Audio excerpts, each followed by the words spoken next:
আজকে স্বরাষ্ট্র উপদেষ্টা যে কি বলে, যদি আওয়ামী লীগের ঝটিকা মিছিল বন্ধ করতে না পারো তাহলে পুলিশের চাকরি খেয়ালাম বলে। তো এটা তো একটা বেআইনি কথা বলেছে। যদি ওই পুলিশ জিজ্ঞাসা করে যে স্যার আমি কোন আইনে ওই লোকটাকে গ্রেপ্তার করবো, ওই উপদেষ্টা কি বলবে? যে আওয়ামী লীগের এই ঝটিকা মিছিলগুলো কেন পুলিশ থামাতে পারছে না, তার প্রতিবাদে একটা প্রতীকী লাঠি মিছিল, লোক সংখ্যা ওই ব্লগার ট্লগার সহ হলো 9 জন। অথচ এই উত্তরায় তো মানুষ এদের পেছনে জায়গা দেওয়ার জন্য রাজপথে জায়গা ছিল না। জুলাই আগস্টে যে চিত্র, জুলাই আগস্টে আমরা দেখেছি অনেক জায়গায় সমন্বয়ক একটা গালিতে পরিণত হয়েছে। তো আমরা কি এটা আশা করেছিলাম? আন্দোলনটা করেছে দেশের জনগণ। আর ফ্ল্যাগধারী ওই সময় কে ছিল, ওই সময় সে ক্রেডিটটা নিয়ে নিচ্ছে যে আমি সেই লোক, অথবা আমি নিয়োগ করব। সে একজনকে নিয়োগ করছে যে তুমি চিফ অ্যাডভাইজার, সে নিয়োগকর্তা হয়ে গেছে।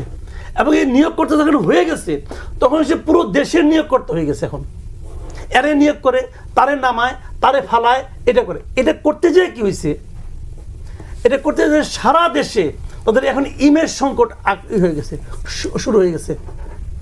এটাই রিয়েলিটি। তার প্রমাণ কিন্তু আপনি এই বসন্ত উৎসবে পেয়ে গেছেন। পারেন নাই কিন্তু আমরা স্বতঃস্ফূর্ত জনগণ কিন্তু আসে নাই।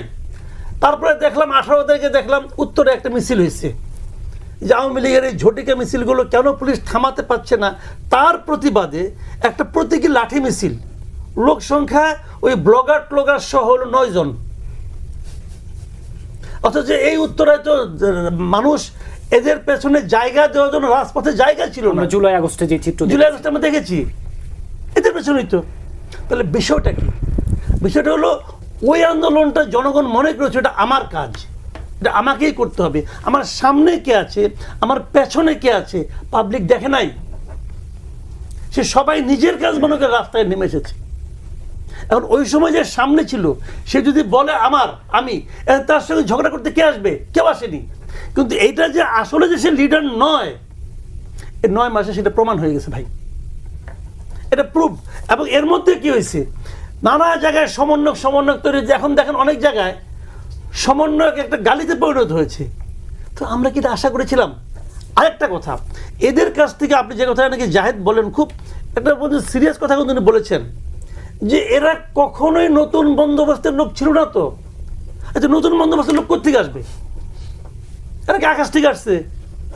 এরা তো সিস্টেম থেকে উঠে আসছে। 15 বছরের একটা সিস্টেম, এরা এই সিস্টেম থেকে উঠে আসছে।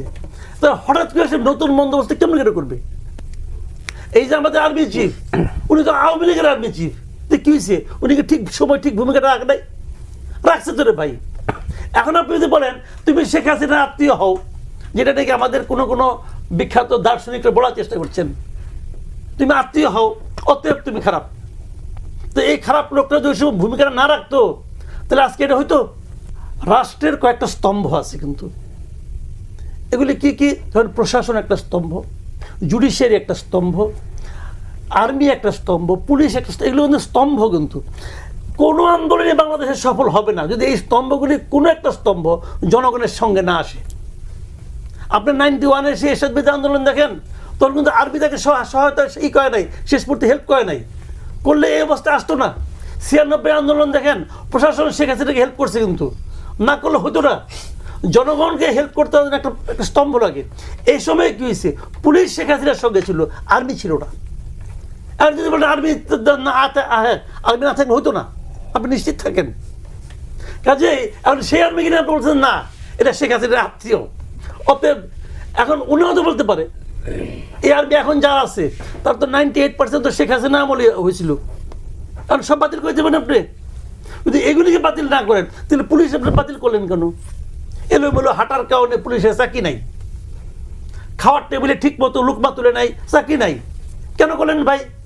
করলেন এই কারণে আপনাদের মধ্যে কেউ কোনো স্টুডেন্ট মনে করেছে এর চাকরি থাকা উচিত না। মানে এই সরকারের মেরুদণ্ড এতই দুর্বল যে বলবে যেটা কেন করব সে বলার ক্ষমতা এদের নাই। আজকে স্বরাষ্ট্র উপদেষ্টা যে কি বলে, যদি আওয়ামী লীগের ঝটিকা মিছিল বন্ধ করতে না পারো তাহলে পুলিশের চাকরি খেয়ালাম বলে। তো এটা তো একটা বেআইনি কথা বলেছে। যদি ওই পুলিশ জিজ্ঞাসা করে যে স্যার আমি কোন আইনে ওই লোকটাকে গ্রেপ্তার করবো, ওই উপদেষ্টা কি বলবে? তার কাছে কোনো জবাব আছে? একটা দল যাকে আপনি নিষিদ্ধ করতে পারেন নাই তো ভাই, এখন পর্যন্ত হয়নি। পারেন নাই তো। জি। ক্ষমতা তো আপনার ছিল, হাতে ক্ষমতা, পারলে করতেন। আপনারা যদি ওই হেড অফ থাকতে করতেন ভাই, করেন নাই কেন? পারেন নাই। যারা ওইটা করতে পারেন নাই, তাহলে আপনি অন্যায় আদেশ কেন দেন পুলিশকে? অথচ আমি এই উপদেশটা কিন্তু গত সেপ্টেম্বর মাসে র্যাবের সমাবেশে বলছিল যে আপনার ঊর্ধ্বতন যদি আপনাকে বেআইনি আদেশ করে সেটা অমান্য করবেন। সব পুলিশ বলে যাবে অমান্য করবো।